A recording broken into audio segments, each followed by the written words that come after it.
মাঠ, খাল এমনকি বরেণ্য অঞ্চল পেরিয়ে লোকালয়ে প্রবেশ করেছে রাসেল ভাইপার। পূর্বে ৭-৮ জেলায় দেখা মিললেও বর্তমানে প্রায় ৩০টির বেশি জেলায় দেখা মিলছে রাসেল ভাইপার। বিশেষ করে সীমান্তবর্তী এলাকায় যশোর, সাতক্ষীরা, চুয়াডাঙ্গা সহ চাঁদপুর, মানিকগঞ্জে বেশি দেখা যাচ্ছে। এই সাপটি শুকনো জায়গায় বেশি বিচরণ করে থাকে। এই সাপটি দেখতে অনেকটা অজগর সাপের বাচ্চার মতো।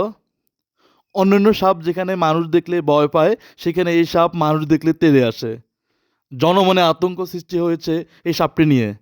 রাসেল ভাইপারের আরেক নাম চন্দ্রগোড়া। এটি উপমহাদেশের 4টি বিষধর সাপের মধ্যে একটি। হিংস্রতা ও আক্রমণের দিক থেকে প্রথম অবস্থান আছে এই সাপ। এই সাপ মানুষ দেখলে তেড়ে আসে এবং বসিয়ে দেয় কামড়, যার প্রায় 100 বলে মৃত্যু নিশ্চিত। আসুন আমরা জেনে নিই সাপ সম্পর্কে কোরআন হাদিস কি বলছে। আবদুল্লাহ ইবনে উমর রাদিয়াল্লাহ তিনি সাপ দেখলে দৌড় দিতেন এবং মারতেন। নবীজি হজরত মোহাম্মদ সাল্লাল্লাহু আলাইহি সাল্লাম এক প্রকার সাপ সম্পর্কে খুব সচেতন করেছিলেন। আয়েশা রাদিয়াল্লাহু হতে বর্ণিত হজরত মোহাম্মদ সাল্লাল্লাহু